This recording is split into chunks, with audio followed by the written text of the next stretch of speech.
Assalamualaikum warahmatullahi wabarakatuh. Selamat datang kembali di Chemistry, cerita mistis para pendaki. Oke, di kesempatan kali ini gue akan kembali menceritakan sebuah cerita mistis yang kali ini datangnya dari Bang Diki. Sebuah pengalaman yang menyeramkan yang tak bisa dilupakan dalam hidupnya saat Diki dan ketiga temannya mendaki ke Gunung Sindoro pada tahun 2011. Diki dan satu orang temannya yang bernama Misbah mengalami kejadian-kejadian di luar nalar yang tidak bisa diterima secara logika. Jadi, seperti apa keseruannya? Silahkan menikmati jalan ceritanya. Tapi sebelum kita masuk ke ceritanya, jangan lupa like, comment, and share video ini. Dan buat yang belum bergabung, kalian bisa klik tombol subscribe. Nyalahin juga lonceng pemberitahuannya supaya kalian gak ketinggalan cerita-cerita selanjutnya.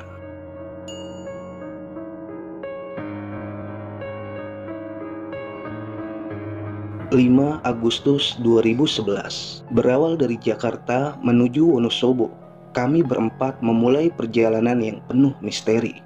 Saya, Diki, dan 3 kawan saya yang bernama Ihsan, Zainal, dan Misbah memulai perjalanan dari terminal Kampung Rambutan sekitar pukul 6 sore dan tiba di terminal Mendolo sekitar pukul 4 pagi dan langsung melanjutkan perjalanan ke base camp Keledung dengan menggunakan minibus. Sesampainya di base camp, kami berempat memutuskan untuk beristirahat sejenak karena kelelahan saat naik bersemalam. Awalnya semua terlihat normal-normal saja, tidak ada yang aneh dengan perjalanan kami. Setelah kami pikir cukup beristirahat, kami pun mulai melakukan perjalanan dari base camp sekitar pukul setengah 9 siang. Sebenarnya ada alternatif lain, yaitu naik ojek. Namun kami memutuskan untuk berjalan kaki. Dalam perjalanan kami, semua nampak lancar, tidak ada yang aneh. Dan singkatnya, kami sampai di pos 1 sekitar pukul 11 siang. Kita memutuskan untuk beristirahat sambil berbincang sejenak. Namun dari sini mulai terlihat sedikit keanehan yang saya lihat dari si Misbah. Di saat saya, Ihsan, dan Jainal berbincang, si Misbah malah melamun. Saya pun mencoba untuk menegurnya.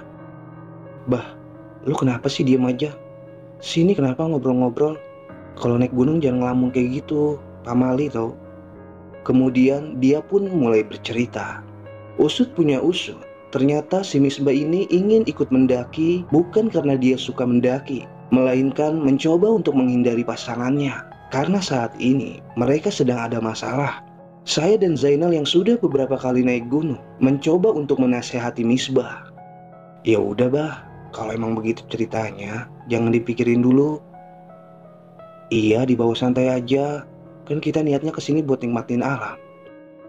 Dan setelah itu, kita pun memulai perjalanan kembali, tepat pukul setengah 12 siang. Di tengah perjalanan menuju pos 2, lagi dan lagi, Misbah melamun, sampai membuatnya terpeleset dan hampir membuatnya terjatuh. Saya kembali mengingatkan Misbah untuk tidak melamun saat perjalanan. Singkat cerita, kami pun sampai di pos 2 tepat pukul 1 siang. Di sini lagi dan lagi Misbah kembali melamun dan tak henti-hentinya saya kembali mengingatkan. Setelah 10 menit beristirahat di pos 2, kami pun kembali memulai perjalanan menuju pos 3. Di sini trek sudah lumayan menantang dan kabut pun mulai turun. Kala itu saya dan Misbah lumayan tertinggal jauh oleh Zainal dan Ihsan, dikarenakan Misbah yang sering kali melamun. Di tengah perjalanan, kami berdua memutuskan untuk beristirahat dikarenakan trek yang lumayan terjal.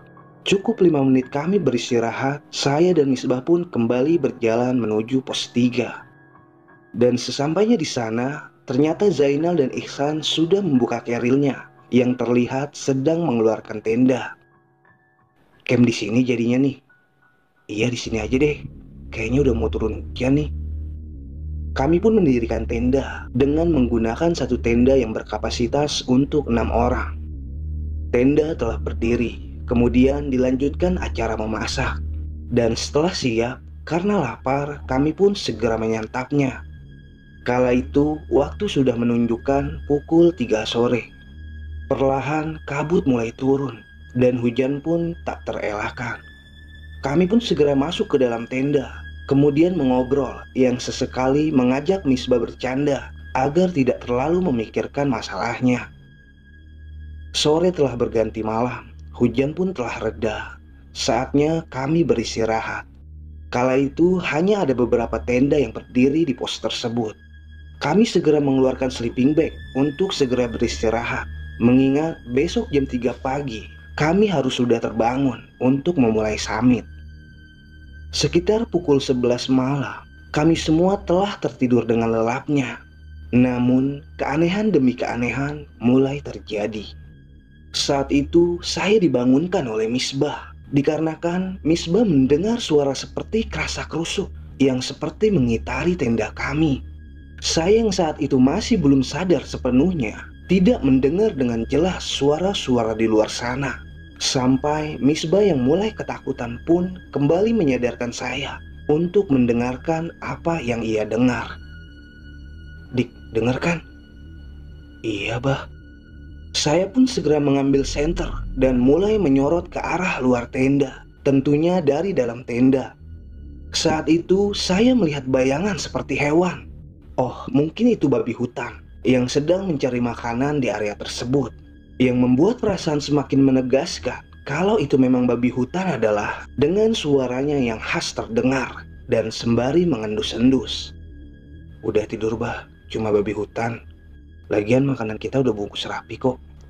Aman lah."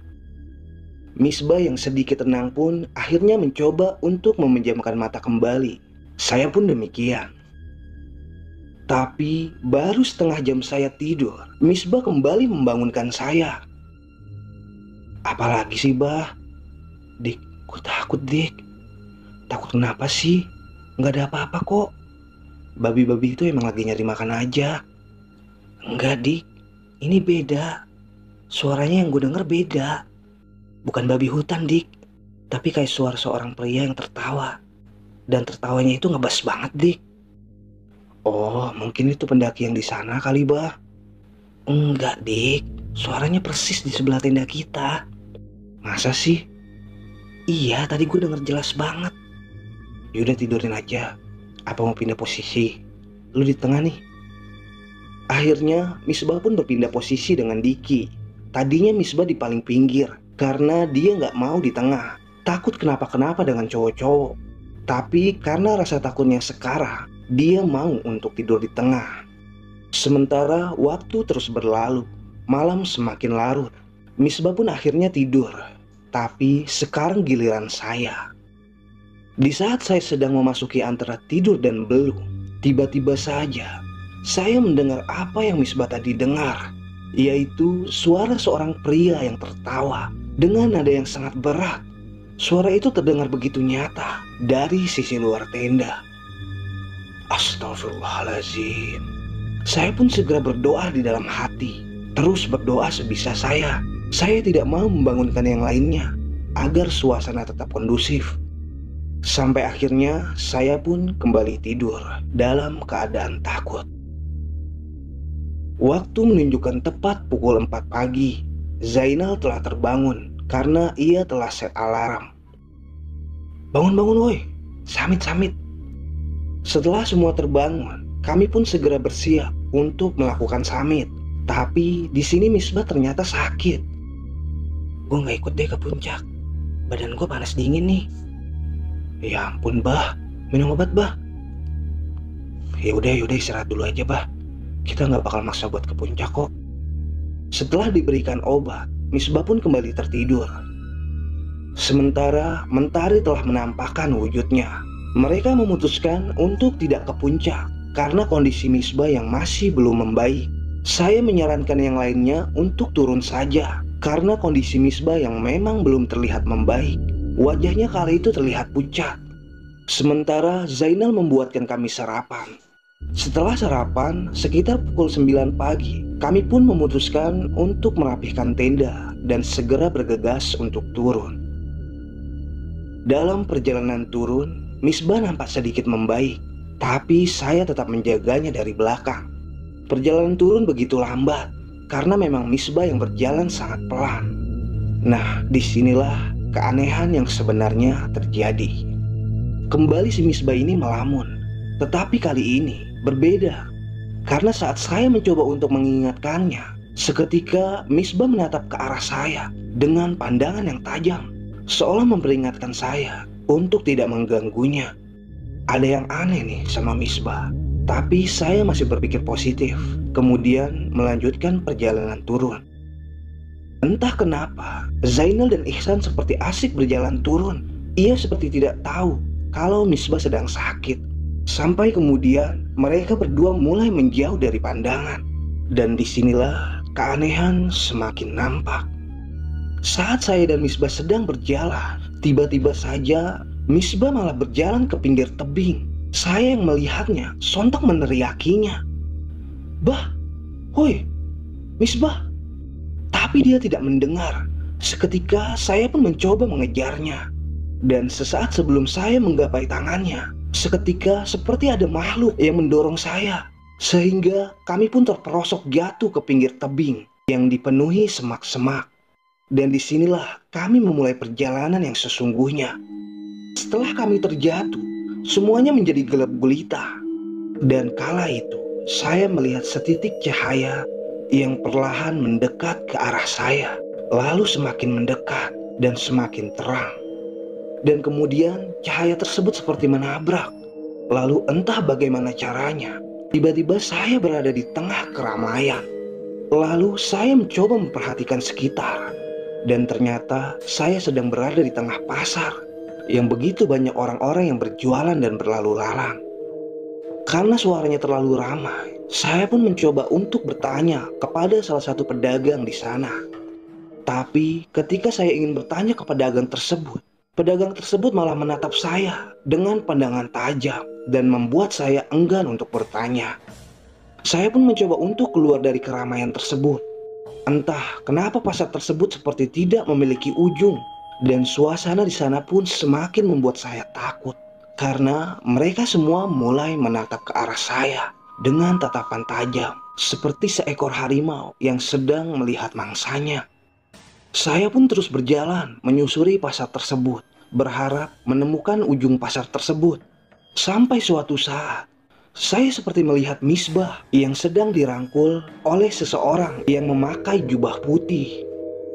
Lalu saya pun mencoba meneriakinya, tapi entah kenapa suara saya tidak mau keluar. Saya mencoba mengejarnya, tapi seluruh tubuh saya tak mau bergerak. Ditambah lagi, semua orang yang tadi menatap saya perlahan mendekat. Namun selang beberapa saat kemudian, seseorang yang menggunakan pakaian berjubah putih yang membawa Misbah itu tiba-tiba menghampiri saya. Lalu kemudian menarik saya. Dan seketika juga tubuh saya dapat bergerak kembali. Kemudian sosok berjubah putih itu pun merangkul saya. Saya mau dibawa kemana? Sudah, ikuti saja. Dan jangan pernah sekalipun untuk menoleh ke belakang. Sambil mengiyakan perkataan beliau, saya pun terus berjalan mengikutinya. Sampai saya melihat Misbah yang ada di depan sana, di sebuah gua yang melambaikan tangannya ke arah saya. Sontak saya pun langsung bergegas menuju Misbah. Dan bodohnya saya, sesaat saya hampir sampai ke Misbah, saya sempat menoleh ke arah belakang. Dan di saat saya menoleh, saat saya melihat orang-orang yang ada di belakang saya di pasar tersebut, yang tadinya berwujud manusia, berubah semuanya. Rupanya menjadi sosok-sosok yang menyeramkan. Ada yang matanya sampai keluar, ada yang mulutnya sobek, dan ada yang berbentuk seperti hewan. Sontak saya pun langsung segera masuk ke dalam gua tersebut bersama Misbah. Dan di dalam gua tersebut, kami melihat sebuah cahaya yang begitu terang.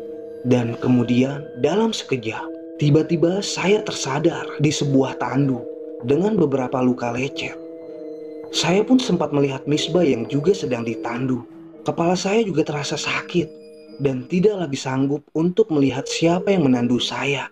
Perlahan mata saya kembali terpejam dan saya tak lagi sadarkan diri. Singkat cerita, setelah saya membuka mata, ternyata saya sudah berada di base camp. Zainal dan Ihsan pun segera menanyakan perihal kondisi saya dan juga Misbah. Kalian gak apa-apa kan? Iya gak apa-apa. Kepala gue masih sedikit sakit sih. Ya udah nih minum teh hangat. Setelah semuanya mulai membaik, saya pun mulai menceritakan pengalaman mengerikan yang saya dan Misbah alami. Saya juga mencoba menanyakan hal tersebut kepada Misbah. Ternyata dia juga merasakan hal yang sama. Dan yang lebih terkejutnya lagi, ternyata saya sudah sehari melewati waktu pasca terjatuhnya saya ke bibir tebing tersebut. Menurut cerita Zainal, saat kami berjalan turun pada waktu itu, Zainal dan Ihsan seperti melihat saya dan Misbah yang tiba-tiba berjalan turun di depan mereka. Mereka awalnya sempat bingung, masa tadi ada di belakang, kok bisa ada di depan sekarang? Mereka terus mengejar kami yang terlihat sangat cepat berjalan turun. Sampai di pos 1, mereka mulai kehilangan kami dan memutuskan untuk beristirahat di pos 1. Mereka pikir saya dan Misbah sudah berjalan ke arah base camp. Setelah 10 menit beristirahat di pos 1, Zainal dan Ihsan kembali berjalan menuju base camp dengan melewati perkebunan warga setempat. Namun sesampainya di base camp, mereka tak menemui saya dan Misbah. Mereka juga langsung menanyakan kepada petugas. Dan di sana, dari daftar registrasi, di buku, saya dan Misbah belum turun, atau checklist kalau sudah turun. Zainal dan Ihsan pun menunggu saya dan Misbah sampai malam di base camp, dan kembali melaporkan ke pihak base camp. Kemudian, pihak base camp menyarankan untuk mereka bermalam dulu di sana, sampai besok pagi. Jika saya dan Misbah tidak juga nampak, barulah mereka akan mencarinya ke atas. Keesokannya, mereka pun mulai melakukan pencarian karena saya dan Misbah belum juga kembali. Sampai akhirnya mereka menemukan saya dan Misbah yang terkapar di semak-semak di atas pos 2, lalu segera ditandu dan dibawa ke base camp. Padahal saya merasakan saat itu seperti beberapa jam saja saat saya mulai jatuh dan berada di sebuah pasar. Ternyata kenyataannya saya dan Misbah sudah melewati waktu selama 1 hari. Dan setelah kami bercerita semuanya, kami pun akhirnya kembali ke Jakarta dengan menyewa travel yang langsung menuju ke rumah. Dan sampai saat ini, saya dan Misbah masih belum tahu siapakah sosok berjubah putih tersebut yang seperti dengan sengaja datang menyelamatkan kami. Entahlah, yang pasti saya sangat bersyukur masih diberikan kesempatan untuk menjalani hidup dan semakin menundukkan diri kepada Sang Maha Pencipta. Terima kasih sudah mendengarkan. Kalian mau percaya atau tidak, itu urusan kalian. Tapi untuk saya dan Misbah, ini pengalaman yang sangat menyeramkan dan takkan pernah bisa terlupakan seumur hidup. Salam permistisan duniawi. Salam lestari.